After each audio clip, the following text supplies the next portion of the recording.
ఉమ్మడి నిజామాబాద్ జిల్లాలో ఎమ్మెల్సీ ఎన్నికల పోలింగ్ ప్రశాంతంగా కొనసాగుతుంది. నిజామాబాద్ జిల్లాలో 81, కామారెడ్డి జిల్లాలో 54 పోలింగ్ కేంద్రాల్లో ఓటింగ్ కొనసాగుతుంది.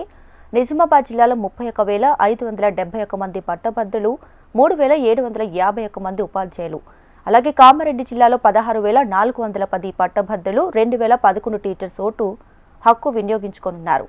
ఒక్కో పోలింగ్ కేంద్రంలో 4 అధికారులు పోలింగ్ ప్రక్రియ నిర్వహిస్తున్నారు.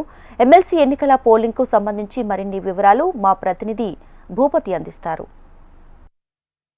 ఎమ్మెల్సీ ఎన్నిక పోలింగ్ కొనసాగుతుంది. ఉదయం 8 గంటలకు ప్రారంభమైన పోలింగ్ ప్రక్రియ కొనసాగుతున్న పరిస్థితి నెలకొంది. ఉమ్మడి నిజామాబాద్ జిల్లా వ్యాప్తంగా కూడా పోలింగ్ కేంద్రాల్లో పట్టభద్రులు, అదేవిధంగా ఉపాధ్యాయులు ఇప్పుడిప్పుడే పోలింగ్ కేంద్రాలకు తరలి వస్తున్న పరిస్థితి నెలకొంది. ఉమ్మడి నిజామాబాద్ జిల్లాలోని వివిధ పోలింగ్ కేంద్రాల్లో కూడా పట్టభద్రులు, అదేవిధంగా టీచర్స్ సంబంధించిన ఓటర్లు కూడా పోలింగ్ బూత్లకు తరలి వస్తున్న పరిస్థితి నెలకొంది. నిజామాబాద్ జిల్లాలో 31,571 మంది గ్రాడ్యుయేట్ ఓటర్లు ఉండగా 3,751 మంది ఉపాధ్యాయ ఓటర్లు ఉన్న పరిస్థితి నెలకొంది. మొత్తం నిజామాబాద్ జిల్లాలో 81 పోలింగ్ కేంద్రాలు ఏర్పాటు చేసిన పరిస్థితి నెలకొంది. వీరిలో పట్టభద్రుల కోసం 48 పోలింగ్ కేంద్రాలు, ఉపాధ్యాయుల కోసం 33 పోలింగ్ కేంద్రాలు కూడా ఏర్పాటు చేసిన పరిస్థితి నెలకొంది. అయితే పోస్టల్ బ్యాలెట్ ద్వారా 255 ఓట్లకు గాను 195 ఓటర్లు ఓటు హక్కును వినియోగించుకున్న పరిస్థితి నెలకొంది. ప్రతి పోలింగ్ కేంద్రంలో ఒక పీఓ, ఒక ఏపీఓతో పాటు 2 ఓపీఓలను కూడా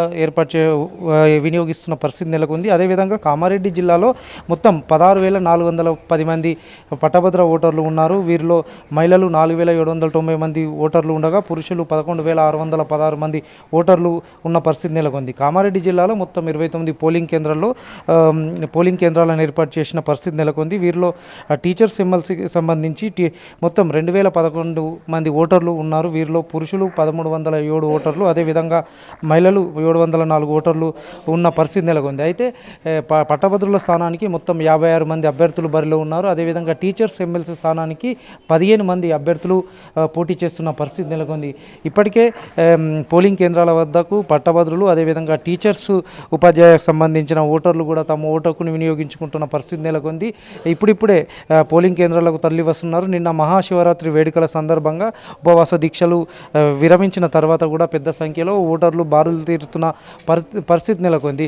పట్టణ ప్రాంతాల్లో పోలింగ్ కేంద్రాల వద్ద ఇప్పటికే బారులు తీరిన పరిస్థితి నెలకొనగా, గ్రామీణ ప్రాంతాల్లో మండల కేంద్రాల్లో ఏర్పాటు చేసిన పోలింగ్ బూత్ల వద్ద ఇప్పుడిప్పుడే వస్తున్న పరిస్థితి కనబడుతుంది. అయితే పట్టభద్రులు, అదేవిధంగా ఉపాధ్యాయ ఎమ్మెల్సీ ఓటర్లను గత కొన్ని రోజులుగా పోలింగ్